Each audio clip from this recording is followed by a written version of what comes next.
Skyroute. The company's sophisticated software was designed to get aircraft to their destinations as cheaply as possible, taking account of the weather and passenger and cargo payload.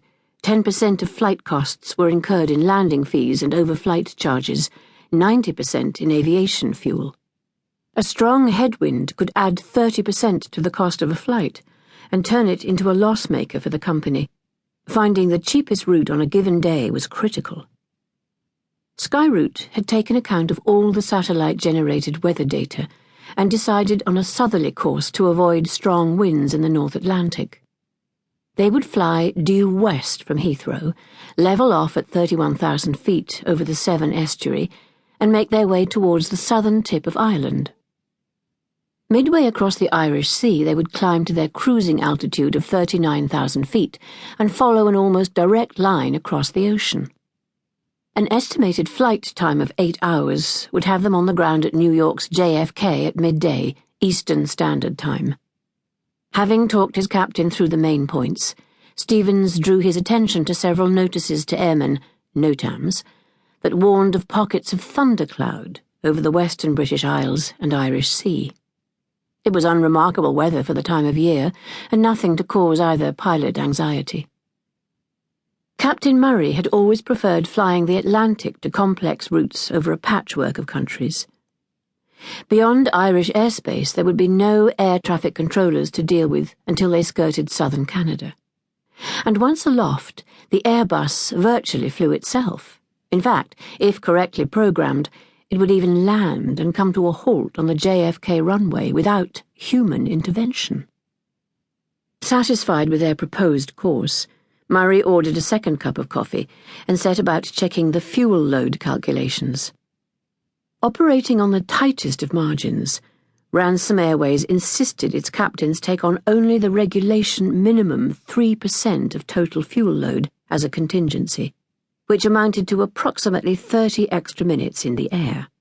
If a captain chose to take on more and didn't use it, he would be fined according to a sliding scale.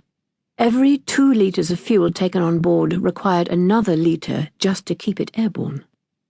Satisfied that there were no weather systems reported over the Atlantic likely to require a significant deviation, Murray confirmed Skyroute's suggested order for 105 tons of kerosene and hit the send button, filing his flight plan with the company dispatcher. It was 90 minutes before takeoff. Greg Patterson was having a bad weekend. His 10-year-old daughter, Amy, was in tears. People were staring, and nothing he said would console her. To make matters worse, he could feel his wife's disapproval across the 3,000 miles of ocean that separated them. Taking the vice president's post in London had seemed to him just the sort of fillip his tired marriage had needed. But Michelle had refused to leave Connecticut.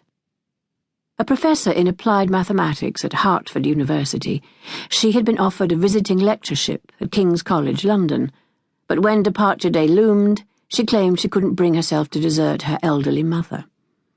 Greg knew full well there was more to it than that, but for the sake of his daughter he had agreed to go alone and to suffer a monthly intercontinental commute. Michelle had brought Amy over for Christmas, but had had to fly home 4 days early to look after her mother, who, with impeccable timing, had broken a hip during her absence.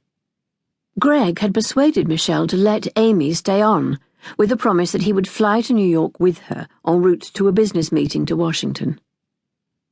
He had seen very little of his daughter during the previous 8 months and relished the prospect of a few days alone with her.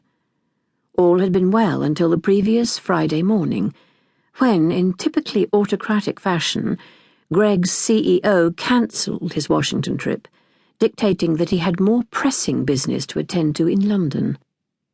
Greg had briefly toyed with the crazy idea of flying to New York with Amy on Saturday and back to London 24 hours later, but his plan was skewered when late on Friday evening the airline bumped them onto a Sunday flight, claiming that their Saturday departure had been unwittingly overbooked.